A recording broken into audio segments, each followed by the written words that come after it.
नाथ की जय, श्री बाल कृष्ण लाल की जय, श्री वल्लभाधीश की जय, श्री गुसाई जी परम दयाल की जय। नत्वा श्री वल्लभाचार्यान् पुष्टिमार्गोपदेशकान् विठ्ठलेशान् गुरुन् स्तौमि बालकृष्ण मम प्रभु। मायावाद तमो निरासन पटुः श्री लक्ष्मणस्यात्मज जित्वा राजसभा स्थितान् बुधवरो वादेषु संख्यावत शुद्धाद्वैत विभाकरं सुखकरं प्रादर्शयन् निर्भयो वेदोद्धार धुरंधरो विजयते श्रीवल्लभार्य प्रभु। न मंत्रेण तंत्रेण च ज्ञान सिद्धौ न वैकुंठ बुद्धिस्तु वैकुंठ लोके गतिर्विठ्ठलेशे मतिर्विठ्ठलेशे रतिर्विठ्ठलेशे सदा वै ममास्तु। श्री कृष्णाय नमः। श्री गुरुभ्यो नमः। उपस्थित समस्त प्रियजन वाल्लभीयजन वैष्णवजन, आगामी जगतगुरु महाप्रभु श्रीमद् वल्लभाचार्य चरण के 546वें प्रागट्य उत्सव के पूर्व हम यहाँ सब एकत्र हुए सत्संगार्थ। इस वर्ष अपन आचार्य चरण के उत्सव तक संप्रदाय प्रदीप नामक ग्रंथ के कुछ अंशों का अपन यहाँ दर्शन करेंगे। जगतगुरु महाप्रभु श्रीमद् वल्लभाचार्य चरण के चरित्र ग्रंथ बहुत हैं, लेकिन उनमें से प्रधानतः 84 वैष्णव वार्ता, निज वार्ता, घरु वार्ता, बैठक चरित्र, वल्लभाख्यान, मूल पुरुष, श्री वल्लभ दिग्विजय, संप्रदाय कल्पद्रुम और ये ग्रंथ जिसको हम संप्रदाय प्रदीप कहते हैं, ये कुछ कतिपय ग्रंथ हैं कि जिनमें आचार्य चरित्र चित्रावली शाब्दिक वाङ्मय के रूप में छुपी हुई है। महाप्रभु जी के जीवन वृत्त, आपके इतिहास और तत्कालीन वर्तमान को लेकर पूर्वाचार्यों ने श्री गोकुलनाथ प्रभुचरण एवं श्री अधुनाथ महाप्रभु आदि से लेकर बहुत से विद्वानों ने, यहाँ तक कि आवरण भंग के रूप में तत्वार्थदीप निबंध के टीका आवरण भंग के रूप में कुछ ऐतिहासिक पक्षों को दश दिगंत विजयी पुरुषोत्तम जी ने भी उजागर किए। तो तत्कालीन विद्वान और आचार्य वर्ग ने मिलकर महाप्रभु श्री वल्लभाचार्य जी के जीवन पे बहुत से छोटे बड़े ग्रंथों का निर्माण किया। गद्य पद्यात्मक ग्रंथ, भाषा साहित्य के ग्रंथ, संस्कृत गद्यात्मक ग्रंथ हमको उपलब्ध हैं। वल्लभाख्यान के रूप में पुष्टि मार्ग की अपनी एक विशिष्ट श्रीमद् भागवतम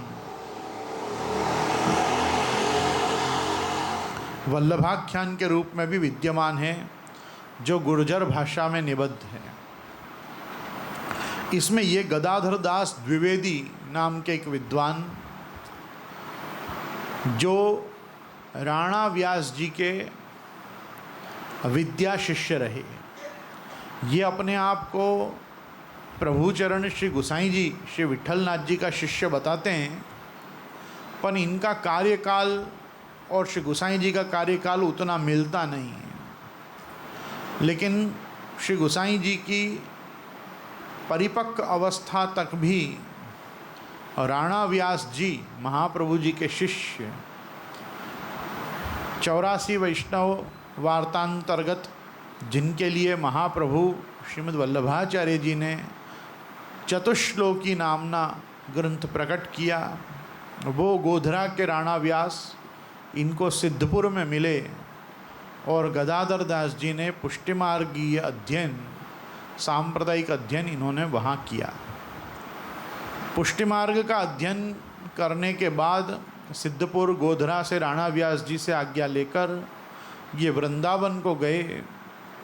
इनको तत्कालीन गौड़ियाओं से भी खूब संबंध रहा और इन गदाधर दास द्विवेदी जी ने वहाँ बैठकर भगवत्पाद आदि शंकराचार्य से लेकर भगवत्पाद रामानुजाचार्य, भगवत्पाद श्रीमन निम्बारकाचार्य, भगवत्पाद श्रीमन मध्वाचार्य और जगतगुरु महाप्रभु श्री वल्लभाचार्य चरण तक समस्त आचार्यों का जो जो ऐतिहासिक ज्ञान इनको उपलब्ध था उसको संस्कृत में निबद्ध करके एक ग्रंथ इन्होंने लिखा, ये संप्रदाय प्रदीप। संप्रदाय प्रदीप में अलग अलग प्रकरणों में श्री महाप्रभु जी की लीला गाई गई है, लेकिन शुद्धाद्वैत ब्रह्मवाद के इस वल्लभ संप्रदाय में, पुष्टि संप्रदाय में, जिसका दार्शनिक पक्ष हम मानते हैं कि आदि वैष्णवाचार्य श्री विष्णु स्वामी जी से प्रारंभ हुआ।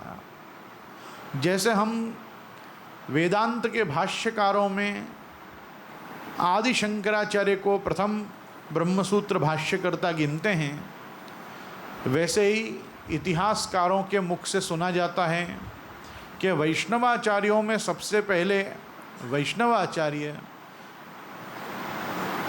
पांड्य विजय नाम के राजा के कुल पुरोहित के घर जन्मे भगवान विष्णु के अंशावतार ये विष्णु स्वामी महानुभाव आप स्वयं प्रकट हुए। और ये विष्णु स्वामी महानुभाव ने ही शुकदेव जी की पाठशाला में साक्षात शुकदेव जी के साथ बैठकर भगवत्पाद शंकराचार्य के दादा गुरु गौड़पाद जी के साथ अध्ययन किया। व्यासनंदन शुक ब्रह्म ने अर्थात शुकदेव जी ने, व्यासनंदन शुक ब्रह्म ने अपने दोनों ही शिष्यों को वेद वेदांत पुराण का अध्ययन तो कराया ही, लेकिन गौड़पाद जी को मायावाद के प्रचार का कार्य सौंपा और ब्रह्मवाद के प्रचार का कार्य आपने विष्णु स्वामी जी को सौंपा। क्योंकि आगे जाकर गौड़पादाचार्य के शिष्य ओंकारेश्वर, ओंकार क्षेत्र के नर्मदा जी के समीप के गुहा प्रदेश में विराजमान रहने वाले महायोगींद्र गोविंद भगवत्पाद, क्योंकि शंकराचार्य के गुरु होने वाले थे, तो इन गौड़पादाचार्य जी का शिष्य गोविंदपाद को किया। गोविंदपाद से आदि शंकराचार्य ने ब्रह्मसूत्रों का अध्ययन किया और ये ब्रह्मसूत्रों का उपदेश जब भगवत्पाद शंकराचार्य को गोविंद भगवत्पाद ने किया, तब उन्होंने आज्ञा भी दी कि अब तुम इसके ऊपर भाष्य का सृजन करो और ब्रह्मसूत्र का शारीरक भाष्य लिख के व्यास जी को दिखाओ। तो एक परंपरा में शुकदेव जी ने मायावाद दिया, जिसको गौड़पाद की परंपरा कहते हैं, और एक अपने शिष्य को आपने ब्रह्मवाद दिया, जिनको विष्णु स्वामी जी की वैष्णव परंपरा कहते हैं। आज भी दक्षिण भारत में मन्नारगुड़ी नाम का स्थान है, वहाँ पे राजगोपाल स्वामी नाम के गौचारण करते भगवान राजगोपाल विराजते हैं। वो राजगोपाल ही प्रथम पूज्य, प्रथम सेव्य, प्रथम उपास्य श्री विष्णु स्वामी जी के रहे और उन्हीं गोपाल का समर्चन, उपासना, आराधन, अध्ययन, साधन, सेवा रूप से विष्णु स्वामी जी ने किया। आज वो मंदिर रामानुज संप्रदाय के अधीन है, क्योंकि विष्णु स्वामी की परंपरा दक्षिण में धीरे धीरे विलुप्त हो गई और भगवत्पाद शेषावतार साक्षात श्री रामानुजाचार्य का यश प्रबलता से दक्षिण भारत में बढ़ा और उस समय से राजगोपाल स्वामी आज रामानुज संप्रदाय के अंतर्गत विराजमान होके संसेव्य हैं। पूर्व में दक्षिण भारत में विष्णु स्वामी पीठ वही थी। उत्तर भारत में जो भी परिभ्रमण और दिग्विजय आदि वैष्णवाचार्य विष्णु स्वामी ने किया, उसका केंद्र उन्होंने वृंदावन को रखा था। वृंदावन में कलाधारी का बगीचा नाम के स्थान में अभी से 50 वर्ष पूर्व भी विष्णु स्वामी गद्दी थी। अभी क्या परिस्थिति है मुझे नहीं पता, मगर वृंदावन में कलाधारी का बगीचा नाम का स्थान है। वहाँ छोटे बड़े बहुत से मठ और आश्रम और मंदिर हैं, और उनके बीच में ही ये आदि वैष्णवाचार्य विष्णु स्वामी की गादी थी, जिनका प्राकट्य उत्सव छठी के उत्सव के दिन आता है। श्री ठाकुर जी में जो अपन जन्माष्टमी मनाते हैं, तो जन्माष्टमी के एक दिन पूर्व अर्थात सप्तमी के दिन आदि वैष्णवाचार्य विष्णु स्वामी का जन्म हुआ। उनकी प्राकट्य जयंती की नोंद आज तक अपने संप्रदाय में प्रधान पीठ से छपने वाली उत्सव तथा व्रतन की टीप, जिसको हम टिप्पणी कहते हैं, उसमें अद्यावधि दी जाती है। वल्लभ संप्रदाय में विष्णु स्वामी के उत्सव पे कोई विशिष्ट क्रम नहीं होता, क्योंकि वो अपने संप्रदाय के आचार्य नहीं थे। पुष्टि संप्रदाय का आचार्यत्व श्री महाप्रभु जी को स्वतंत्रतया अष्टाक्षर मंत्रोपदेश तथा भगवद प्रागट्यानंतर ब्रह्म संबंध के उपदेश के बाद स्वतंत्र रूप से मिला रहा। तो हम ये देख सकते हैं कि गोपाल मंत्रोपासन से लेकर जो भी मंत्र संहिता, मंत्र रहस्य, मंत्र संप्रदाय था, 700 वर्ष से योगस्थ हुए बिल्व मंगलाचार्य ने विष्णु स्वामी की केवल मंत्र संप्रदाय की धरोहर को श्री महाप्रभु जी को सौंप कर और विष्णु स्वामी संप्रदाय का आचार्य तिलक बिल्व मंगलाचार्य ने किया था। तो बिल्व मंगलाचार्य के द्वारा सांप्रदाय का अर्पण किए जाने के कारण ही राजा कृष्णदेव राय ने भी अपने द्वारा प्रदत्त विरुद्ध में यही लिखा, श्री बिल्व मंगलाचार्य सांप्रदायिक अर्पित साम्राज्यासनाखंड भूमंडलाचार्य वर्याहा। तो ये जो महाप्रभु जी को विष्णु स्वामी संप्रदाय अर्पित किया गया है, श्रीमन नारायण नारद वेद व्यास विष्णु स्वामी संप्रदाय समुद्धार संभृत, ये जो महाप्रभु जी का स्वरूप है, इनके विष्णु स्वामी विषयक डिटेल्स भी वल्लभ दिग्विजय में भी काफ़ी दी गई है, लेकिन उससे भी ज़्यादा यहाँ संप्रदाय प्रदीप में विष्णु स्वामी विषय का भी काफ़ी कथा उपलब्ध होती है। बहुत से लोगों की ऐसी मान्यता है कि महाप्रभु जी ने कोई नवीन रूप से शुद्धाद्वैत को प्रकट किया। शुद्धाद्वैत महाप्रभु जी का मौलिक चिंतन नहीं है, अभी तो ब्रह्मसूत्र का जो वास्तविक सिद्धांत है वो शुद्धाद्वैतवाद ही है, क्योंकि इस शुद्धाद्वैतवाद के समर्थक भगवान श्रीमन नारायण आप स्वयं हैं। नारायण से ये जो परंपरा शुरू हुई है उसमें आदौ श्री पुरुषोत्तमम पुरहरम, पुरारी त्रिपुरारी महादेव जी उसमें द्वितीय चरण में हैं, और आदौ श्री पुरुषोत्तमम पुरहरम श्री नारदाख्यम मुनिम, जैसे श्रीमद् भागवत की जो एक परंपरा है वो भगवान से ब्रह्मा, ब्रह्मा से नारद है, वैसे ही शुद्धाद्वैत ब्रह्मवाद की परंपरा भगवान से रुद्र, रुद्र से नारद, नारद से व्यास, व्यास से सुखदेव जी, सुखदेव जी से विष्णु स्वामी, विष्णु स्वामी से बिल्वमंगल, और बिल्वमंगल से वल्लभाचार्य चरण तक पहुंचती है। तो शुद्धाद्वैत ब्रह्मवाद की परंपरा कैसे वल्लभ संप्रदाय को, पुष्टि संप्रदाय को कनेक्ट होती है, ये संप्रदाय प्रदीप वास्तव में उसका इतिवृत्त है, उसके इतिहास का एक स्वरूप है। अब ये ग्रंथ इतने प्रारंभ से शुरू हुआ है कि जब ब्रह्मा जी और ब्रह्मा जी के द्वारा ये सृष्टि की रचना की गई, वहाँ से लेकर कैसे द्वापर मतलब कैसे चतुर्युगी आई, कैसे मनवंतर आए, कैसे कल्पांतर हुए, उसके बाद कैसे ये कलयुग आया और कलयुग में कैसे आचार्यों का अवतार हुआ। तो आप ऐसे ढूंढने जाओगे तो ये ग्रंथ में बहुत देर के बाद जाके वल्लभाचार्य चरण विषयक कुछ तथ्य मिलेंगे। पहले तो ये पूरी आपको ब्रह्मा जी के द्वारा निर्माण किए हुए इस टाइम साइकिल कॉस्मोस की जीनियोलॉजी बताने में ये ग्रंथ उपक्रम में दिखता है। उपक्रम मतलब किसी भी ग्रंथ का प्रारंभ जो होता है वो इस प्रकार से दिखता है। इसको बहुत धैर्य से सुनना पड़ेगा। इसीलिए मैंने विचार किया कि अभी से लेकर, आज से लेकर आचार्य चरण के उत्सव तक अपन नित्य संप्रदाय प्रदीप का दर्शन करें। जिसने विष्णु स्वामी संप्रदाय और वल्लभ संप्रदाय का कैसे मतैक्य है, इसका भी हम ये ऑडियो विजुअल डॉक्यूमेंटेशन कर सकें, और इसके साथ ये ग्रंथ जिन पे कोई कभी हाथ नहीं फेरता है, ये चीज़ भी लोकभोग्य बने। आओ अपन सब इसका थोड़ा चिंतन करें। ये बता रहे हैं कि कैसे चतुर्युगी की क्या सिस्टम रही। धर्म हमेशा 4 चरणों में रहा है। धर्म के हमेशा 4 प्रधान चरण बता रहे हैं। पहला है तप, दूसरा है सत्य, तीसरा है दया और चौथा है दान। कृतयुग को सतयुग इसलिए कहते हैं कि ये जो चारों सत पदार्थ हैं, ये कृतयुग में स्पष्ट रूप से भक्तों को प्राप्त हो जाते हैं। लोगों में आपको तप भी दिखेगा, सत्य भी दिखेगा, दया भी दिखेगी और दान का क्रम भी आपको दिखेगा। इसीलिए भागवत जी ने निर्णय दिया, कृते यध्यायतो विष्णुम त्रेतायाम यजतो मखैहि द्वापरे परिचर्याम च कलौ तद हरि कीर्तनात्।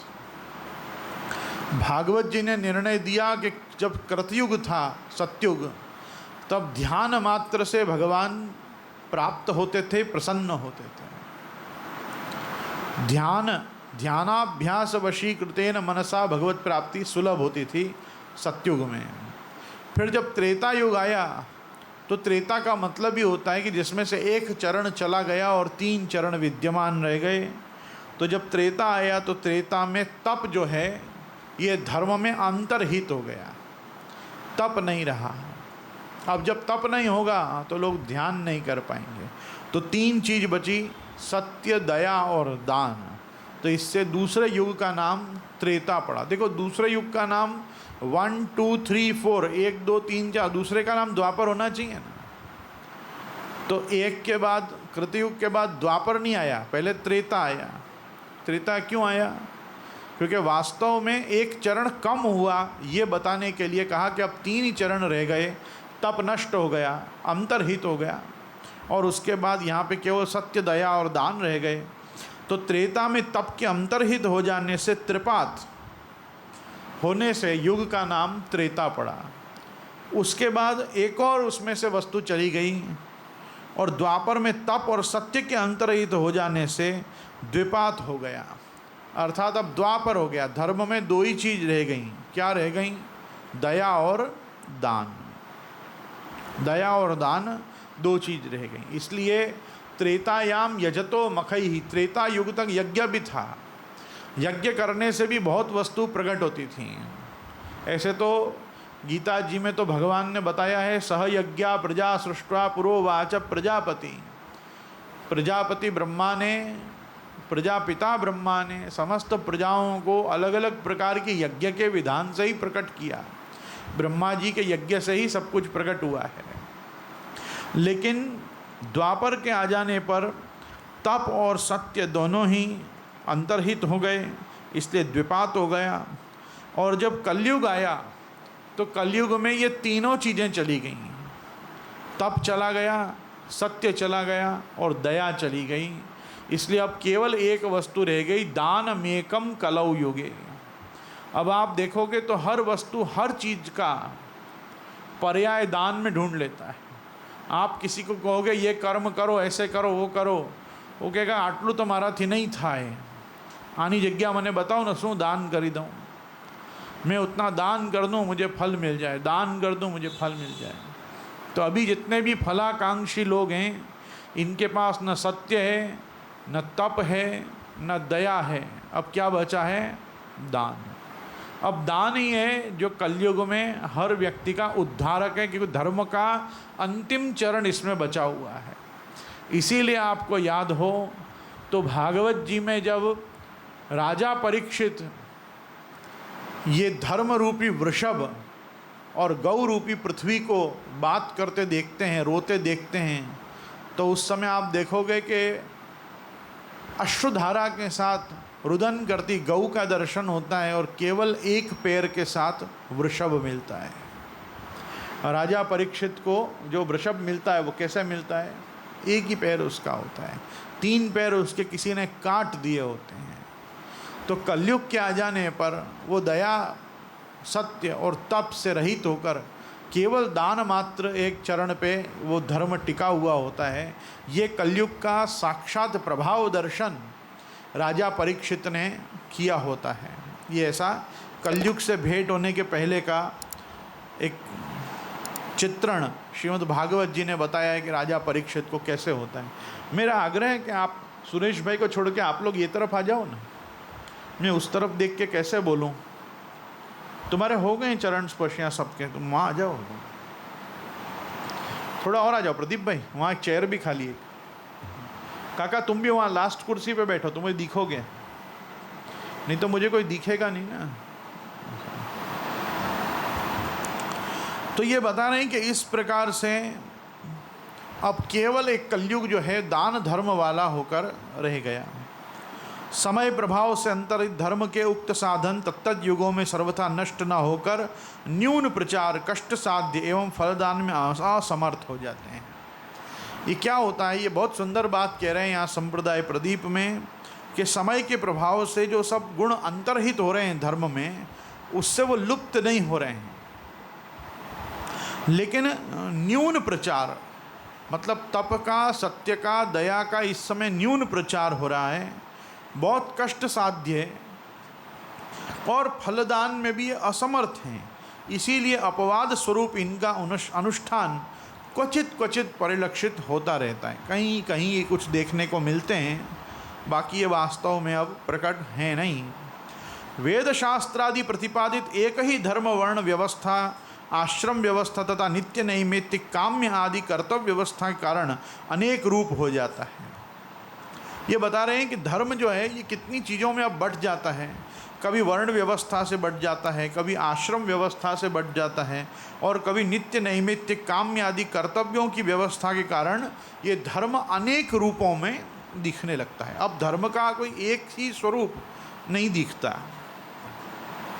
गुण, देश, काल आदि के द्वारा तो इस धर्म में विशेष विभिन्नता विज्ञान होने लग जाती है, जिससे धर्म का वास्तविक मूल स्वरूप साधारण कोटि के मनुष्यों के मस्तिष्क में नहीं आ पाता। ये बता रहे क्यों हमारे सभी के मानव मस्तिष्क में धर्म एक रूप में नहीं आ पाता है, क्योंकि देश, काल और गुण मतलब सात्विक, राजस, तामस आदि गुणों के फ्लक्चुएशन के कारण, ऊपर नीचे होने के कारण किसी में सत्व गुण ज़्यादा है, किसी में रजोगुण ज़्यादा है, किसी में तमोगुण ज़्यादा है। ऐसे गुण, देश, काल आदि के द्वारा इस धर्म में विशेष विभिन्नता विज्ञान होने लग जाती है, जिससे धर्म का वास्तविक मूल स्वरूप साधारण कोटि के मनुष्यों के मस्तिष्क में नहीं आता। इन परिस्थितियों को ध्यान पथ में रखकर धर्म रहस्य समझने पर उसका स्वच्छ और सार्वजनीन रूप हृदयंगम हो जाता है, अन्यथा वह परस्पर विरुद्ध प्रतीत होने लगता है। यस्तर्केणानुसंधत्ते स धर्मम वेद न इतरः। इस वाक्य के तर्क शब्द से यही स्वारस्य प्रकट होता है।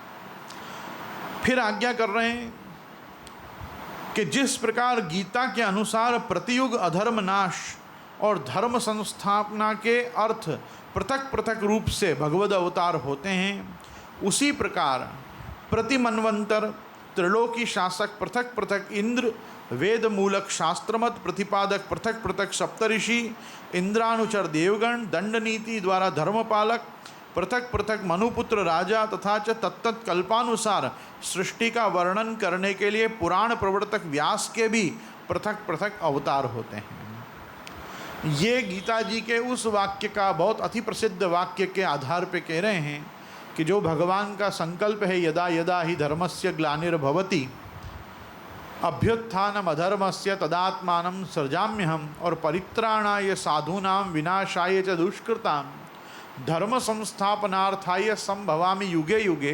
तो ये बता रहे हैं कि कैसे प्रतियुग में जब भगवद अवतार की हम बात करते हैं तो एक तो प्रतियुग अवतार कैसे हो रहे हैं, तो ये बता रहे हैं कि प्रति मनवंतर, पहले तो प्रतिकल्प, अलग अलग कल्पों में भगवान के अलग अलग पूर्णावतार हैं। जैसे आपने ध्यान दिया हो तो हम पुष्टि पुरुषोत्तम को सारस्वत कल्प में आविर्भूत मानते हैं कि जो गोलोक निवासी परात्पर परब्रह्म पुष्टि पुरुषोत्तम भगवान श्री गोवर्धन धर है, जिनकी लीला श्रीमद् भागवत महापुराण के 10वें स्कंद में मूल रूप से विराजमान है, उनका जो अवतार काल मानते हैं वो कल्प भेद के हिसाब से हम सारस्वत कल्प मानते हैं। भागवत जी में इसका निरूपण कहीं पे भी नहीं मिलता, लेकिन श्रीमद् वल्लभाचार्य चरण द्वारा विरचित सप्रकाश तत्वार्थ दीप निबंध के सर्वनिर्णय प्रकरण की एक कारिका में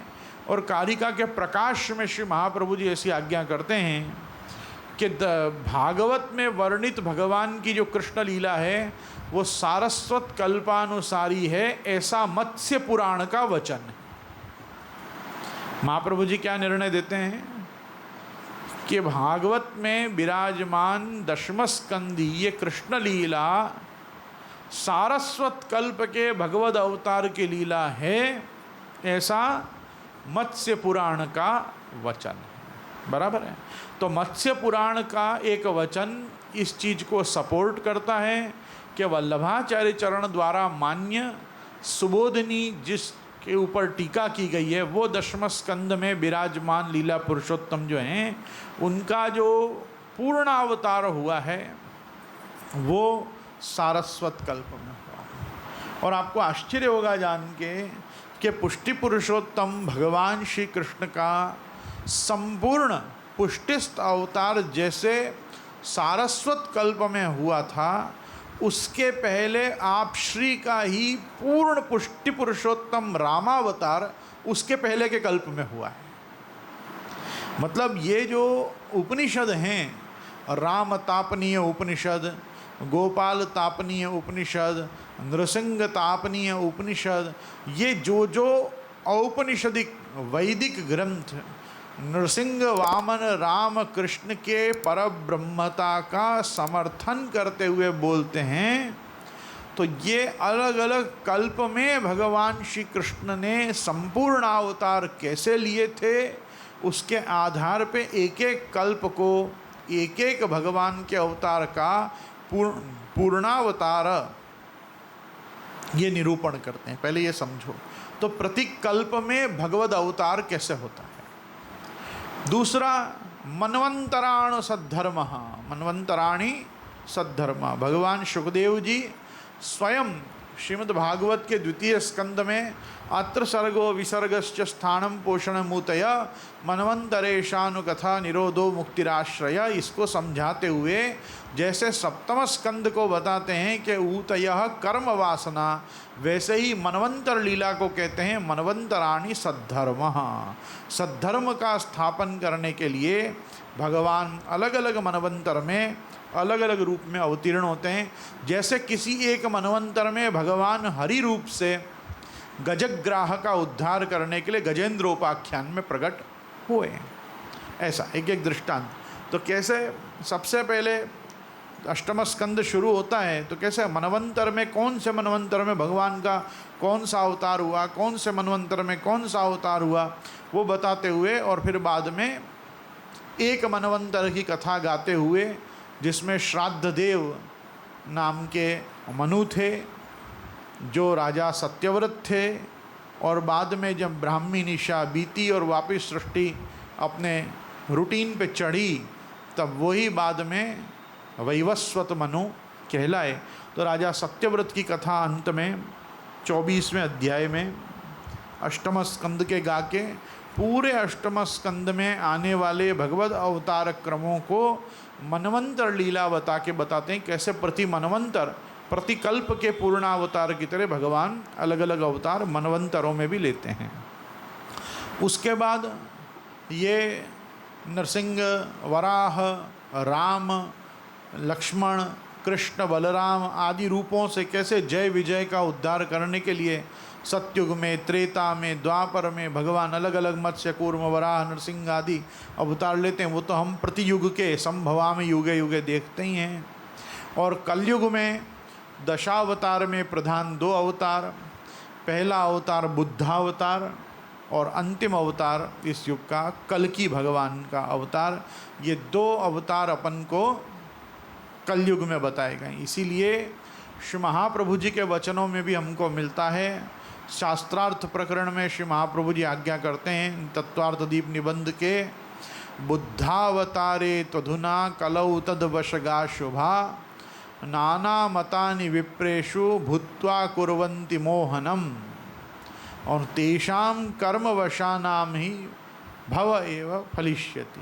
ऐसा मतलब ये बुद्धावतार जब से हुआ है उसके बाद नाना मतानि विप्रेषु, अलग अलग ढंग के ब्राह्मण ही आ रहे हैं लेकिन अलग अलग मत बता रहे हैं। भूत्वा कुर्वन्ति मोहनम, लोगों को मोहित करने के लिए बुद्धावतार के बाद से लेकर अभी तक लोग अलग अलग मोहक शास्त्रों को ही प्रकट कर रहे हैं और वो भगवत तत्व का निर्धारण नहीं कर रहे हैं या नहीं कर पा रहे हैं। तो ऐसा महाप्रभु जी का वचन हमको मिलता है। तो कलयुग में भी हम देख रहे हैं कि जिसमें केवल दान ही एक चरण रह गया है, उस एक चरण वाले कलयुग में भी भगवान के पहले बुद्धावतार और बाद में कल्कि का अवतार।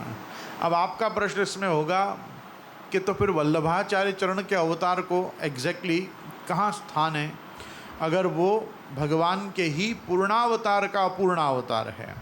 तो उसका खुलासा भी आगे बताएंगे, पर पहले हमको एक एक क्रम से ही जाना पड़ेगा। अभी तो मैंने आपको एक दृष्टांत दिया, तो ये बता रहे हैं कि भाई सबसे पहले प्रति मनवंतर में त्रिलोकी के शासक जो हैं वो पृथक पृथक होंगे, मतलब मनु महाराज अलग अलग ढंग के मनु प्रकट होंगे।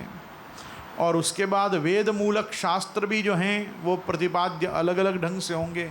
वेद मूलक शास्त्र का मतलब होता है, आप देखोगे तो ये जितने भी मीमांसा, योग, सांख्य, न्याय, वैशेषिक, वेदांत से इतर जितने भी संप्रदाय हैं ये भी वेद मूलक ही हैं, ये वेद बाह्य नहीं है। वेद बाह्य में तो केवल जैन, बौद्ध और चारवाक ये 3 आते हैं, और जितने वाम मार्गी प्रैक्टिसेस हैं वो भी वेद बाह्य हैं। जो बलि आदि प्रकारों से युक्त जो शाक्त परंपराएं हैं वो सब भी शाक्तांस्तेति बहिष्कृता, महाप्रभु जी आज्ञा करते हैं वो भी बहिष्कृत हैं। क्यों? क्योंकि उनके यहाँ या तो वाम मार्गी पद्धति है या अघोरपना है, तो उसके कारण उनमें वेद मूलक कुछ भी नहीं होता है, वेद मूलक। तो वो बताया। उसके बाद यहाँ बता रहे हैं कि प्रत्येक मनवंतर में, प्रत्येक कल्प और मनवंतर में अलग अलग सप्तऋषि होते हैं। आज हम जिनको सप्तऋषि कह रहे हैं वो सप्तऋषि प्रति मनवंतर में एक से नहीं रहते हैं, हर मनवंतर के नए सप्तऋषि होते हैं। इंद्रानुचर देवगण अलग प्रकार के होते हैं। दंड नीति से धर्म का परिपालन करने वाले यमराज भी अलग होते हैं।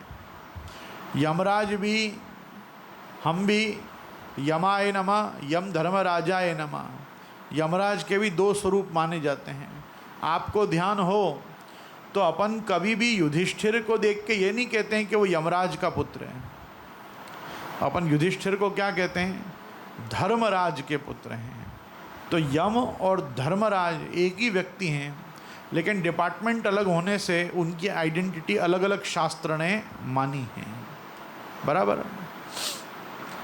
तो ये बात को एक समझो। और इसके बाद ये बता रहे हैं कि मनुपुत्र राजा जो होते हैं, जैसे हम मनुपुत्रों में प्रायः 2 जन को ही विशेष रूप से जानते हैं, उत्तानपाद और प्रियव्रत। 2 प्रकार के मनु के पुत्रों का अपन देखते हैं। स्वयंभू मनु के 2 पुत्र, उत्तानपाद और प्रियव्रत। लेकिन स्वयंभू, स्वारोचिष, उत्तम, तामस, रैवत, चाक्षुष, ये 6 मनवंतर होने के बाद विवस्वान का ये वैवस्वत मनवंतर इस समय चल रहा है। और इनमें ये जब मनवंतर पूरे हो जाएंगे तो इसके बाद सावर्णी, दक्ष सावर्णी, ब्रह्म सावर्णी, धर्म सावर्णी, रुद्र सावर्णी, वेद सावर्णी तथा इंद्र सावर्णी नाम के अलग अलग मनवंतर आएंगे।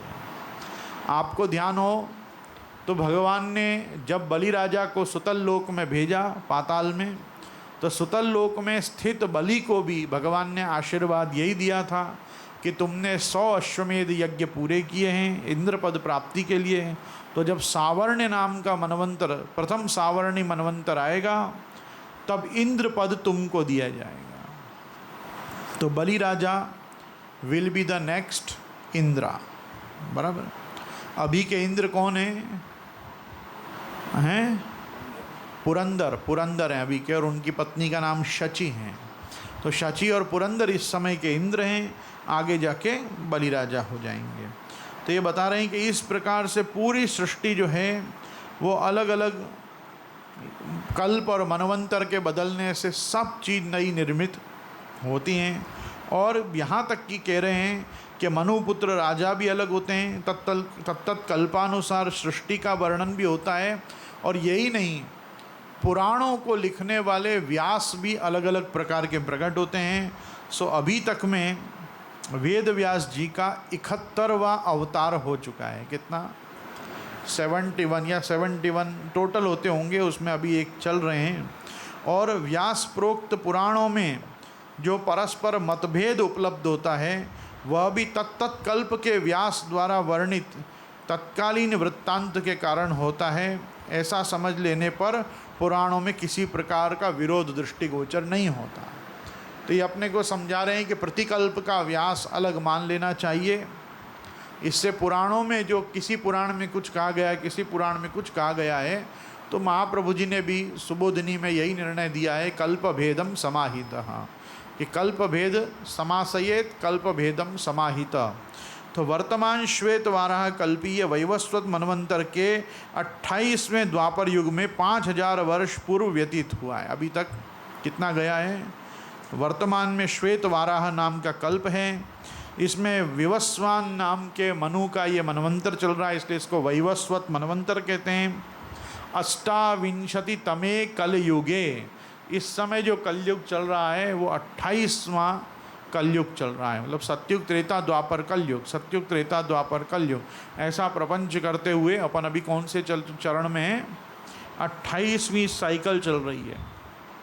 मतलब इसके बाद सत्युग के वापस जो सत्युग आएगा वो 29th सत्युग, 29th त्रेता, 29th ऐसा द्वापर और 29th कलयुग आएगा। इस समय इसमें ठीक है। और अभी एक संभवतः सम 5000 वर्ष, 5000 वर्ष व्यतीत हुए हैं। सत्यवती के द्वारा पराशरात्मज वेद व्यास का प्रागट्य हुआ है। उन्होंने वेदों का शाखा विभाग करते हुए वेदांत अर्थात उत्तर मीमांसा शास्त्र, महाभारत तथा श्रीमद् भागवत की रचना की है। इन शास्त्रों के द्वारा जीवों को स्वाधिकारानुसार श्रेय प्राप्ति का मार्ग ज्ञात होता है। शास्त्र में श्रेय का मतलब मोक्ष होता है, श्रेय का मतलब यश नहीं होता, श्रेय का मतलब मोक्ष। श्रेय और प्रेय ये दो शब्द वेदांत के औपनिषदिक शब्द हैं। प्रेय का अर्थ होता है सांसारिक सुख और श्रेय का अर्थ होता है मोक्ष। तो यहाँ बता रहे हैं कि भगवान वेदव्यास के द्वारा उत्तर मीमांसा वेदांत मतलब ब्रह्म सूत्र, महाभारत जैसा ऐतिह्य ग्रंथ, श्रीमद् भागवत जैसा परम प्रमाण पुराण, ये सब चीज़ों का जो सृजन व्यास ने किया है, सत्यवती नंदन ने, पराशरात्मज ने, उनके द्वारा ये निर्माण किए जाने पर स्वाधिकारानुसार श्रेय प्राप्ति का मार्ग उन्होंने प्रकट किया है। द्वापर से लेकर अद्यावधि उत्पन्न होने वाले समस्त धर्माग्रही महापुरुष वेद व्यास के मत का आश्रय लेकर ही लोक में धर्म, अर्थ, काम, मोक्ष तथा भक्ति, इन पांचों पुरुषार्थों में से यथा योग्य किसी एक का प्रचार करते चले आ रहे हैं। 5 प्रकार के पुरुषार्थ भक्ति शास्त्र ने माने हैं, धर्म, अर्थ, काम, मोक्ष, और पंचम पुरुषार्थ स्वयं भगवत भक्ति है। इसीलिए भगवत भक्ति रसरूप भी है। सत्युग से द्वापर पर्यंत चतुर्विध पुरुषार्थों की प्रवृत्ति थी, अतः तत्कालीन मनुष्य स्वाधिकारानुसार उसकी प्राप्ति के लिए आचरणशील होते थे। संप्रति कलिकाल में हरि भक्ति स्वरूप पुरुषार्थ द्वारा ही सहज में जीवों को कल्याण प्राप्ति हो जाती है। इस युग में धर्म के दान स्वरूप एक ही चरण के अवशिष्ट रह जाने से तप, सत्य तथा दया द्वारा तादृश फल सिद्धि नहीं हो पाती जिस प्रकार भगवान के लिए सर्वस्व निवेदन दान भक्ति द्वारा हो सकती है। सत्य तथा त्रेता में अन्य ऋषियों की प्रधानता के कारण उनकी प्रवर्तित धर्मादि की व्यवस्था और उनके उपास्य देव मत्स्य नरसिंह श्री राम आदि की भक्ति का प्रचार और प्राबल्य था। ये ऐसा बताना चाह रहे हैं कि व्यास जब प्रकट हुए, व्यास ने द्वापर से लेकर और अभी कलयुग के जीवों तक के लिए मूल में भगवान श्री कृष्ण की भक्ति का ही प्रचार गीता, भागवत, महाभारत और ब्रह्मसूत्रों के द्वारा किया। इससे पहले क्योंकि 3 चरण और भी दया से इतर सत्य, तप और दया, सही क्रम में कहें तो तप, सत्य और दया उपलब्ध थे अन्य 3 युगों में, तो इससे पहले के 3 युगों में तो अन्य व्यास से इतर भी ऋषियों के द्वारा जो धर्म का प्रतिपादन हुआ था, उसके कारण उन ऋषियों के जो उपास्य देव थे यथा मत्स्य, कूर्म, वराह, नरसिंह, राम आदि, उनकी भक्ति से भी सकल पुरुषार्थ तत्त युगों में प्राप्त हो जाते थे।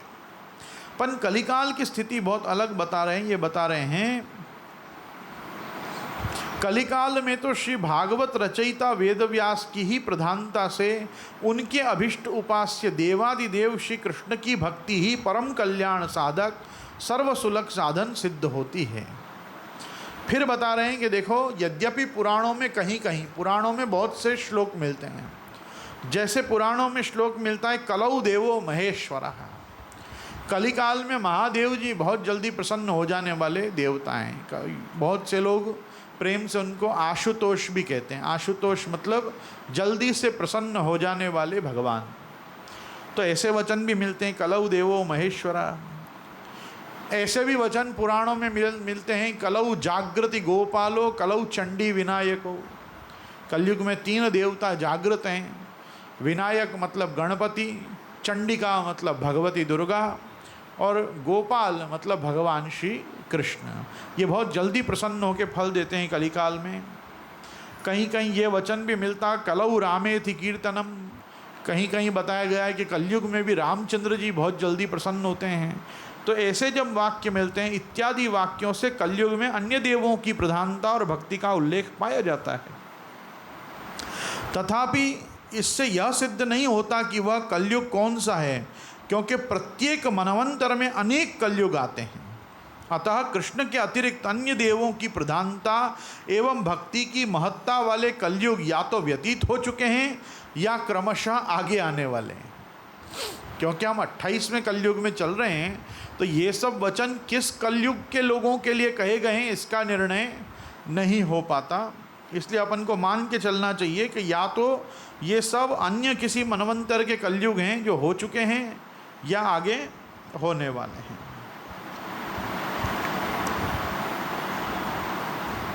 वर्तमान कलयुग के लिए तो उपर्युक्त कथन से ही निस्संदिग्ध सिद्ध होता है कि पराशरात्मज सत्यवती नंदन भगवान वेदव्यास ने जीवों के उद्धारार्थ कृपया श्री भागवत की रचना कर श्री भक्ति का ही उपदेश किया। महाराजा परीक्षित के मुक्ति प्राप्ति रूप प्रत्यक्ष निदर्शन से कलिकाल के जीवों के लिए इसके अतिरिक्त अन्य गति नहीं है, यह निर्धारित किया गया।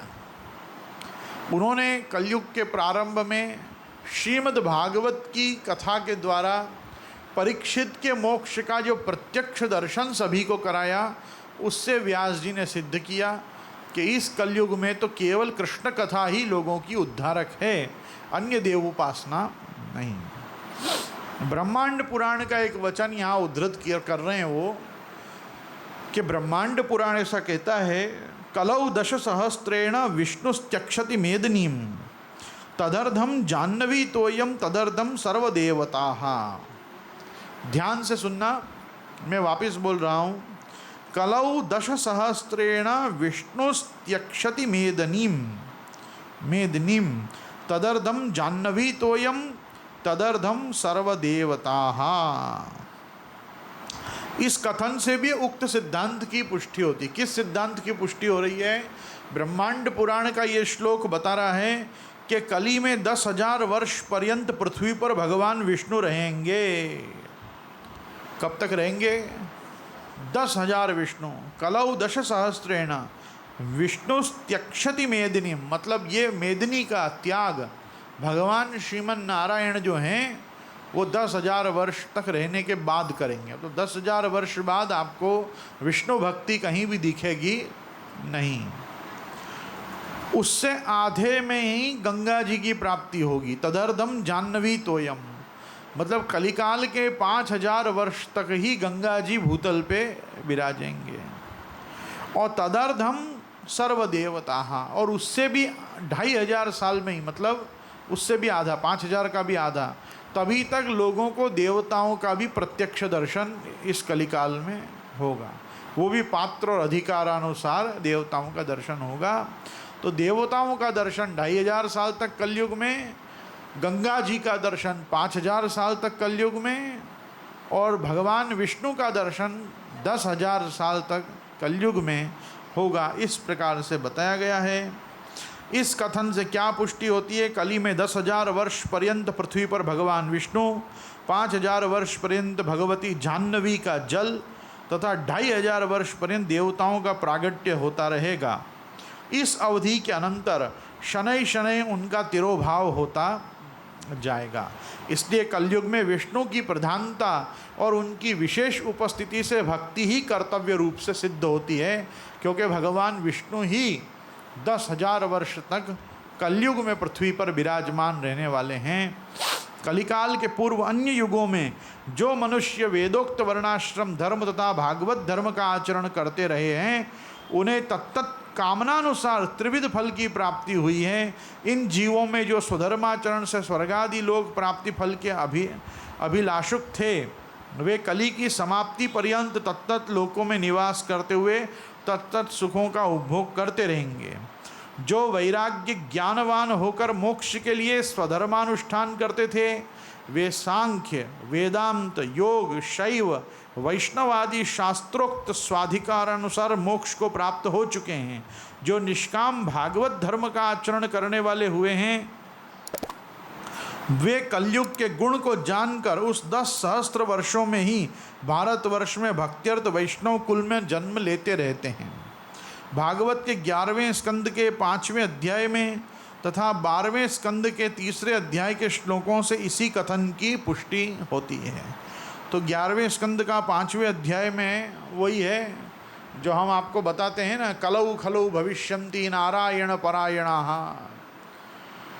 और ये 5 नदियों का वर्णन जहाँ पे आता है, कृतमाला, ताम्रपर्णिम, पयस, प्रतीची च महानदी, कावेरी च महापुण्या, ते पिबन्ति जलम तासां मनुजा मनुजेश्वर, प्रायो भक्ता भगवती वासुदेव मलाशयाः, कलौ खलौ भविष्यन्ति नारायण परायणाः। आगे कलयुग में भविष्यन्ति, जब कलयुग पूर्ण रूप से आ जाएगा, तब नारायण परायण जो हैं वो महापुरुष प्रकट होंगे धीरे धीरे। और वो कहाँ प्रकट होंगे? तो कहा कि कृतमाला ताम्रपर्णिम, कृतमाला ताम्रपर्णिम, पयस्विनी, प्रतीची च महानदी, कावेरी च महापुण्या, ऐसे करके 5 नदी गिनाई। और उसमें बाद में कहा कि प्रायो भक्ता भगवती वासुदेव मलाशयः, मनुजा मनुजेश्वरः। और ये 5 जो नाम गिनाए गए नदियों के, इन 5 नदी के तट पे ही 5 जगतगुरु आचार्य प्रकट हुए हैं, जिसमें अपन देख सकते हैं कि महानदी के तट पे चंपारण्य में श्री वल्लभाचार्य चरण का प्रागट्य हुआ है। कावेरी के तट पे भगवत पाद रामानुजाचार्य हुए हैं। ताम्रपर्णी भगवान मध्वाचार्य जी की है। और प्रतीची जो नदी है पयस्विनी, उसके तट पे, पूर्णा नदी के तट पे कालाड़ी ग्राम में भगवत पाद शंकराचार्य का जन्म हुआ है, निम्बारकाचार्य का जन्म हुआ है। ये तैलंग देश में ही हुआ है। ये पंचनद प्रदेश, पंचनदी जो दक्षिण भारत की गिनाई गई हैं, वहीं पे ही ये नारायण परायणा प्रायो भगवता वायो भक्ता भगवती वासुदेव मलाशया, ये भागवत जी का मूल वचन है। तो भागवत जी भी इसकी पुष्टि करती है कि कैसे 5,000 वर्ष पूरे होने पर ये भगवद अवतारों का प्रादुर्भाव शुरू होगा। तो यहाँ बता रहे हैं उक्त श्लोकों में प्रतिपादित है कि जो परम पुरुषार्थ अन्य युगों में याग यज्ञ जप तप समाधि द्वारा कष्ट साध्य था, वह कली में भक्ति के द्वारा सुख साध्य हो जाएगा। कली के दोष निधि होने पर भी उसकी इसी भक्ति विषयक विशेषता के कारण देवता भी भारत में वैष्णव कुल में उत्पन्न होने की अभिलाषा करेंगे। इस पुण्य भूमि का कुछ ऐसा प्रभाव है कि जो मनुष्य इसकी पवित्र सलिल नदियों का सतत जल पान करते हैं, उनके हृदय में प्रायः भक्ति का बीजांकुरोद्भव हो जाता है। ब्रह्मांड पुराण के पूर्वोक्त वचनानुसार कलयुग में वेद प्रोक्त यज्ञ भाग भोक्ता ब्रह्मा रुद्र गणेश वसु आदित्य आदि देवों की उपस्थिति केवल 2500 वर्ष पर्यंत की है। अतः उनकी उपासना द्वारा फल प्राप्ति भी उतने ही समय तक संभव है। इसके अनंतर वह महत्कृष्ट साध्य हो जाती है। इस प्रकार जब तक भागीरथी का प्रवाह और उत्कल देश में श्री जगन्नाथ जी के रूप से भगवान विष्णु का अवस्थान है, तभी तक कलयुग में वैष्णवों का प्रादुर्भाव और भक्ति द्वारा कल्याण साधन हो पाएगा। यहाँ बहुत सुंदर उल्लेख ये कर रहे हैं जगन्नाथ राय जी का। आप ध्यान से देखोगे तो नर नारायण पर्वत के पास बद्रिक आश्रम में जो नारायण विराज रहे हैं वो सत्युग से विराज रहे हैं। आदि नारायण रूप से नर नारायण ऋषि तपश्चर्या करते बद्रिक आश्रम में बद्री नारायण जो हैं वो सत्युग से विराज रहे हैं। भगवान श्री जगन्नाथ वाल्मीकि रामायण में आज के समय में श्री रंगनाथ जी के नाम से विभीषण जी के द्वारा सेव्य भगवान रामभद्र के द्वारा विभीषण जी को पधराए हुए वो और वेंकटेश बालाजी दक्षिण भारत में ये त्रेता युग से विराज रहे हैं। फिर भगवान श्री द्वारकाधीश द्वारका जी में और पंढरपुर में विट्ठलनाथ जी ये 2 द्वापर युग से विराज रहे हैं। तो सत्युग के ठाकुर, त्रेता के ठाकुर, द्वापर के ठाकुर जी हैं। और जब कलयुग का प्रारंभ हुआ तो श्री जगन्नाथ राय जी प्रकट हुए और जगन्नाथ राय जी ये कलयुग के देवता के रूप में विराज रहे हैं। सो ये जो कह रहे हैं कि 10,000 वर्ष तक भगवान विष्णु की स्थिति कलयुग में रहेगी, तो ये उत्कल प्रदेश में जगन्नाथ जी और जब तक भागीरथी का प्रवाह मतलब गंगा जी इस लोक में अवस्थित रहेंगे, तब तक कलयुग में वैष्णवों का प्रादुर्भाव और भक्ति द्वारा उनका कल्याण साधन होता रहेगा। जिस प्रकार गृहस्वामी के बिना शून्य ग्रह आगंतुक व्यक्ति के लिए अकिंचितकार होता है, उसी प्रकार देवोपस्थिति के बिना जप तप भक्ति आदि विहित साधन भी निरर्थक होते हैं। अतः वर्तमान काल में कृष्ण भक्ति के अतिरिक्त अन्य देवोपासना द्वारा सिद्धि प्राप्त कर लेना दुष्शक्य है। शास्त्र के अनेक वचनों के अनुसार संप्रति कृष्णातिरिक्त अन्य सब देवों का महात्म्य तिरोभूत हो चुका है, जिससे महात्म ज्ञान के बिना उनकी भक्ति होना भी दुर्लभ हो गया है।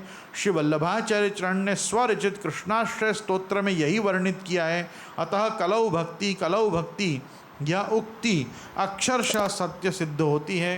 महाप्रभु ने भी वचन दिया है कि कलिकाल के आ जाने पे सर्व मार्गेषु नष्टेषु कलौ च खल धर्मिणी, और बाद में जाके भी कहा प्राकृता सकला देवा गणितानंदकम बृहत।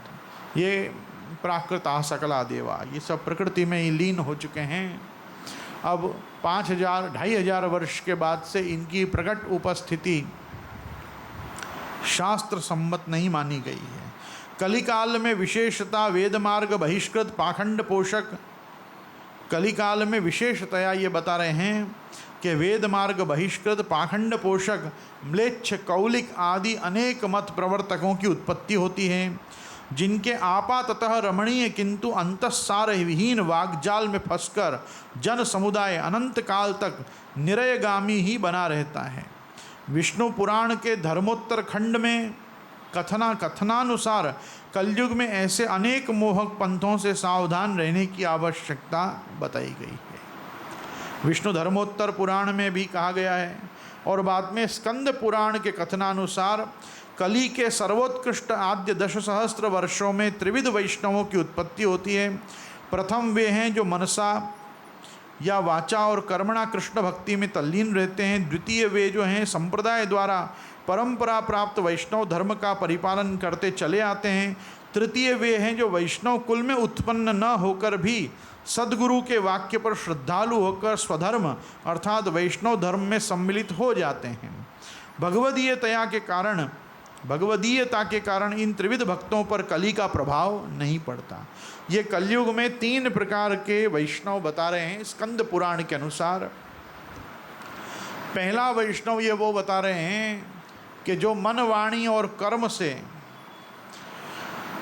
कलिकाल के आदि के 10 सहस्त्र वर्षों में ये पहले वो होते हैं जो मन वाणी और कर्म से सहसा ही भगवत भक्ति में कृष्ण भक्ति में तल्लीन हो जाते हैं। आपको ध्यान हो तो इस स्कंद पुराण के वचन का एक द्योतन हमको लालू भट्ट जी के निवेदन विचार में मिलता है। और निवेदन विचार में महाप्रभु जी के नवरत्न का वो एक वाक्य वहाँ कोट करते हैं। नवरत्न का वाक्य है कि ऐसे भी भक्त होते हैं कि जिन्होंने अपने प्राणों को कृष्ण के साथ आत्मसात कर लिया है। यही कृष्ण सात्कृत प्राणे तेषाम का परिदेवना। महाप्रभु जी का वचन नवरत्न में, यही कृष्ण सात्कृत प्राणे तेषाम का परिदेवना। ये पहले भक्त होते हैं। ये मन वाणी और कर्म से भगवान के साथ अपने प्राणों को आत्मसात कर लेते हैं और भगवत भक्ति करते रहते हैं। दूसरे लोग बताए कि वो लोग हैं जो संप्रदाय द्वारा परंपरा प्राप्त, मतलब भगवत धर्म का बोध होने पर, आत्मबोध होने पर स्वस्वरूप ज्ञान, भगवत स्वरूप ज्ञान, मार्ग स्वरूप ज्ञान जन्य आत्मनिवेदन के द्वारा जो भगवान की सेवा करते हैं वो दूसरे प्रकार के हैं। और तीसरे प्रकार के ये बता रहे हैं कि वो वैष्णव कुल में उत्पन्न भी नहीं होते हैं, पर किसी सद्गुरु के वाक्य पर श्रद्धालु होकर स्वधर्म में सम्मिलित हो जाते हैं। मतलब प्रेम ज्ञान उभय राहित्येन केवलम पुष्टिमार्गीय गुरु मुखोद्गत सगद्य पंचाक्षर मंत्रोच्चारण जन्य आत्मनिवेदनम तृतीय प्रकारमेव ग्राह्यम। लालू भट्ट जी ने निवेदन विचार में निर्णय दिया। तो ये तीसरे प्रकार का, तो ये तीनों प्रकार के जो भक्त हैं इनका स्कंद पुराण में भी कहीं वर्णन दिया है, ऐसा ये संप्रदाय प्रदीपकार लिख रहे हैं। तो ये 3 प्रकार के वैष्णव अपने को आज भी देखने को मिलते हैं। कुछ वैष्णवों के प्राण भगवान से आत्मसात हो चुके होते हैं, दूसरे जिनको सब चीज़ों का ज्ञान करा दो तो भगवान में गतिमति रति उत्पन्न हो जाती है और वो भगवान को अपना जीवन देते हैं। और तीसरे होते हैं जो केवल किसी की प्रेरणा से भगवत सेवा में तत्पर होके फिर आनंद से जीवन निर्वाह करते हैं, वो तीसरे प्रकार के होते हैं। लेकिन ये एक बहुत सुंदर बात ये कह रहे हैं स्कंद पुराण की कि तीनों प्रकार के भक्तों पर ही कलिकाल का प्रभाव नहीं पड़ता। यही चीज़ को श्री गोसाई जी ने भी एक स्थान में कहा कि कालोयम कठिनोपि कृष्ण भक्तान न बाधते। कितना भी कठिन काल आ जाए पर कृष्ण भक्तों को वो बाध नहीं करता। भागवत के 3 स्कंद में भी शारीरा मानसा दिव्या वैया से ये च मानुषा भौतिकाश्च कथम क्लेशा बाधन्ते हरि संशय। जिसको भगवत शरणागति प्राप्त हो गई है, जिसको इसकी अनुभूति है कि मैं भगवत शरणागत हूँ, उसको शारीरिक मानसिक दिव्य मतलब दैवी जन्माक्षर आदि में वर्णित और वैया से ये च मानुषा खुद हाथ करके जिसने अपने कर्म बिगाड़े हैं वो, और भौतिकाश्च जो भौतिक ताप क्लेश आदि मिल रहे हैं वो, ये सब भी उसको बाधा नहीं करते जिसको वास्तव में भगवत शरणागति सिद्ध हो गई हो। तो भगवत शरणागति की सिद्धि प्राप्त हो जाने वाला व्यक्ति हमेशा निर्भय और आनंद में रहता है। और अगर अपने जीवन में क्लेश या किसी प्रकार का संत्रास अपने को सतत हो रहा है, मतलब अपनी अभी भगवत भक्ति या भगवत शरणागति में कोई न कोई च्युति अपनी तरफ से ही है, ऐसा शास्त्रकार बता रहे हैं। ये बता रहे हैं जो जीव श्री हरि का आश्रय न लेकर कली के कुचक्र मत मतांतरों में प्रविष्ट हो जाता है वो अनंत काल के लिए नरक का दुख फल प्राप्त करता है। सांसारिक जन्म मरण के प्रवाह अथवा नरक दुख से भगवत कृपा के बिना उसका उद्धार होना संभव नहीं होता। भगवत कृपा ही हर वस्तु में नियामक है। इसीलिए आचार्य चरण ने भी स्पष्ट मत दिया, अनुग्रहो पुष्टि मार्गे नियामक इति स्थिति। अनुग्रहो पुष्टि मार्गे नियामक इति स्थिति। यद्यपि पाखंड प्रचुर कली के प्रभाव से अविच्युत रहकर भक्ति द्वारा परम फल प्राप्त करने वाला कोई बिरला ही होता है, तथापि इस दुर्दांत समय में भक्ति ही एक अनन्य गति और श्रेय प्राप्ति का सुलभ साधन है। इससे अनन्य भगवत शरणागति रूप निर्दुष्ट मार्ग की अवश्य प्राप्ति हो जाती है। कलयुग में भगवत भक्ति से रहित और कोई मार्ग भी उपलब्ध नहीं है। लेकिन इसमें सबसे बड़ी वस्तु है कि ज्ञान को मूढ़ता खा जाती है, तप को आलस्य खा जाता है, सत्य को असत्य खा जाता है, दया को निष्ठुरता खा जाती है। वैसे ही भक्ति को पाखंड खा जाता है। भक्ति का द्रोही क्या है? पाखंड। वो अपने आप प्रचुर मात्रा में, पाखंड प्रचुरे लोके कृष्ण एव गतिरमा। महाप्रभु जी के समय में भी भक्ति में पाखंड अच्छी खासी मात्रा में उपलब्ध होगा, नहीं तो श्री महाप्रभु जी ऐसा वाक्य नहीं लिखते। और महाप्रभु जी ने आगे भी कलौ भक्त्यादि मार्गा ही दुस्साध्य इति में मति। दुस्साध्य क्यों बताया? क्योंकि इस समय कलयुग में एक ही वस्तु है जो भगवत भक्ति में बाधक बनेगी, और वो है अपन जीवों का पाखंड। पुष्टि मार्गीय लोग पाखंड में अव्वल नंबर है। किसी को अपरस का पाखंड है, किसी को सब रस का पाखंड है। तो कहने का तात्पर्य पाखंड हर जगह पे घुसी जा रहा है, क्योंकि हम जो हैं जैसे हैं भगवान को वैसे पसंद नहीं, ये बात हम भूल गए हैं। विवेक धैर्य भक्त्यादि रहितस्य विशेषतः पापासक्तस्य दीनस्य कृष्ण एव गतिर्मम। विवेक नहीं है, धैर्य नहीं है, भक्ति और भक्ति से संबंधित गुण भी नहीं है, कोई बात नहीं। यहाँ तक तो महाप्रभु ने चला लिया। फिर कहानी पापासक्तस्य, अच्छा ठीक है वो भी चलेगा। तुम पाप में ही आ सकते हो तो कैसे हो? तो दीन हो, तुम्हारे पर तो करुणा आनी चाहिए, कृपा नहीं। क्या आनी चाहिए? करुणा प्रकट होनी चाहिए। देखो यही फर्क पड़ता है। महाप्रभु जी और गोसाई जी में फर्क क्या है? क्यों पतित पावन और महापतित पावन ये दो नाम प्रकट हुए? एक कृपा निधि हैं और एक करुणा सिंधु हैं। एक कृपा की निधि है, एक को कृपा करना है, कृपा ही कृपा करते रहना है, और दूसरे को करुणा ही करुणा का समुद्र बनाए रखना है। एक बाप बेटा के जीवन में इतना फर्क आ गया कि एक को कृपा निधि से कृपा सिंधु होना पड़ा, एक को पतित पावन से महापतित पावन होना पड़ा। तो हम वो डिफरेंस देख सकते हैं कि भक्ति में आया हुआ पाखंड कैसे भक्ति को नष्ट करता है। भगवत भक्त को वो जैसा है वैसा प्रभु और गुरु सन्मुख होना चाहिए, क्योंकि प्रभु और गुरु उसको सदोष अंगीकार कर रहे हैं। कैसे अंगीकार कर रहे हैं? सदोष। अन्य मार्गों की तरह आपसे कभी कोई शर्त नहीं रख रहे हैं कि पहले तुम निर्दुष्ट हो जाओ फिर हमारी शरण आना, मतलब दोष रहित हो के हमारी शरण में आना, ऐसा नहीं कहा। अग्नि में जो दाहकत्व है वो सर्व पदार्थ को भस्मीभूत करने में समर्थ है। गीला काष्ठ होगा तो लकड़ी उस गीले काष्ठ को भस्म करने में अग्नि को कुछ समय लगेगा, अपन कर देगी। अग्नि ये नहीं कहेगी कि सूखा काष्ठ लेकर ही आओ तो ही मैं उसको जलाऊंगी, नहीं।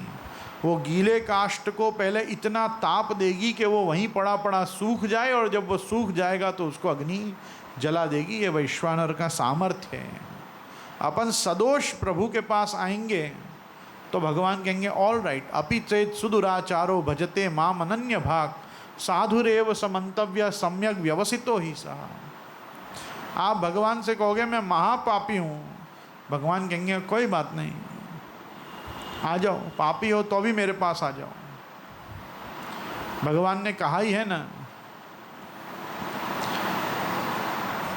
येपि स्युः पाप योनयः स्त्रियो वैश्यास तथा शूद्र तेपि यान्ति पराम गतिम माम ही पार्थ व्यपाश्रित्य येपि स्युः पाप योनयः। तुम कोई भी पाप योनि में हो तो भी अगर मेरा आश्रय ग्रहण करते हो, मेरी शरणागति लेते हो, तो मैं तुमको उस पाप से मुक्त कर दूंगा। तो अपने यहाँ कभी भी सदोष अंगीकृति को छुपाया नहीं गया। आ जाओ। पर अभी क्या होता है, लोग जबरदस्ती अपने को बताते हैं कि हम निर्दोष हैं। निर्दोष नहीं है। निर्दोष दो कारण से अपन कभी नहीं हो सकते। पहला कारण महाप्रभु जी आज्ञा करते हैं, जीवा स्वभावतो दुष्टा। पहला कारण अपन स्वभाव दोष से ही पीड़ित हैं। इसलिए महाप्रभु जी ने यमुना जी से और कुछ नहीं मांगा। सबसे पहले क्या मांगा, स्वभाव विजयो भवेत् वदति वल्लभ श्री। अरे आप मेरे भक्तों का स्वभाव ठीक कर दो, इनका प्रभाव ठीक मत करो, इनका स्वभाव ठीक करो। तो पहली वस्तु अपन ने जो यमुना जी से मांगी प्रारंभ में ही, वो स्वभाव विजय मांगी, क्योंकि अपन स्वभाव से दुष्ट हैं। दूसरी समस्या अपन लोगों के साथ क्या है, स्वभाव के बाद अपना स्वरूप खराब नहीं, स्वरूप से अपन दैवी जीव हैं, लेकिन दैवी जीव होने के बाद भी संसार आसक्त हैं। और संसार आसक्ति होने के कारण विषय तृष्णा अपने में कम नहीं होती, विषय लोलुप हो जाते हैं। विषयी और संसारी, संसारावेश दुष्टानाम इंद्रियाणाम हिताय वै कृष्णस्य सर्व वस्तूनि भूम्न ईशस्य योजयेत्। ये भी महाप्रभु जी का वचन है। महाप्रभु जी का एक वचन है, विषयाक्रांत देहानाम नावेश सर्वथा हरे। विषयाक्रांत के देह में कभी हरि का आवेश नहीं होता। हरि का आवेश होने के लिए आदमी को विषयों को छोड़ना पड़ता है। विषय परित्याग के बाद ही भगवत कृपा प्रसाद सुलभ होता है। लोग पूछते हैं, जा रे प्रभु कृपा कर से, जा रे प्रभु कृपा कर। तो प्रभु क्या रे कृपा कर से? जब अपन थोड़ा प्रयास करें कि प्रभु के पास जैसे हैं वैसे जाएं। प्रभु के पास जो श्राप योनि में थे, श्रापित थे, वो भगवान के पास गए, भगवान के संस्पर्श से वो श्राप मुक्त हुए। भगवान के संस्पर्श से ही नहीं, भगवान के द्वारा घसीटे जाते ऊखल का स्पर्श हुआ। वो ऊखल ने उनको भी नहीं, उनके वृक्ष रूप नलकूबर और मणिग्रीव जो यमलार्जुन के वृक्ष के रूप में खड़े थे, उनको एक भगवान जिससे बंधे थे उस ऊखल से खींच कर गिराया, तो भी वो श्राप मुक्त हो गए। उनको तो भगवान का संस्पर्श भी नहीं हुआ था। जैसा अघासुर को हुआ, बकासुर को हुआ, पूतना को हुआ, शक्टासुर को हुआ, तृणावर्त को हुआ, ये सब जितने भी श्रापित थे। सुदर्शन नाम का महासर्प था जिसने नंदराई जी को अंबिका वन में, अंबिका वन में ही हुआ ना, पशुपतिनाथ का पूजन करने गए और ये निगल लिया था। उसका क्या हुआ, भगवान ने वहाँ पधार के उसकी पूंछ का स्पर्श किया, उसको पृष्ठभाग से उसकी पूंछ अपने चरण के अंगुष्ठ से दबाई और वो व्यक्ति श्राप मुक्त हो गया। तो भगवान के पास तो जो श्रापित भी गए वो श्राप मुक्त हुए, पर जिन दुर्योधन, दुशासन, कर्ण आदि ने अपना स्वभाव विजय नहीं किया, वो भगवान के द्वारा काल चक्र से मुक्त किए गए। उनको भगवान को अलग ढंग से मुक्त करना पड़ा। क्यों? उन्होंने अपना स्वभाव नहीं छोड़ा। भीष्म, द्रोण, कृपाचार्य ने भी क्या किया? अपना स्वभाव नहीं छोड़ा। स्वभाव को ठीक करना संप्रदाय में सर्वाधिक आवश्यक है। अपना जो स्वभाव हो उस स्वभाव में आंतर साक्ष्य से उसका अनुभव करो, इंट्रोस्पेक्ट करो। इंट्रोस्पेक्ट करके उसमें जो चेंजेस ला सको वो लाओ। उसी के द्वारा आप लोग अपने स्वभाव पे विजय प्राप्त करोगे और भगवत प्रियत्व का संपादन करोगे। आज अपन थोड़ा यहाँ रखते हैं संप्रदाय प्रदीप के हमारे सत्संग को। इसके आगे हम कैसे विष्णु स्वामी आदि आचार्यों का अवतार हुआ, कल इससे अपन आगे का प्रकरण शुरू करेंगे। शिवल्लभाधीश की जय। श्री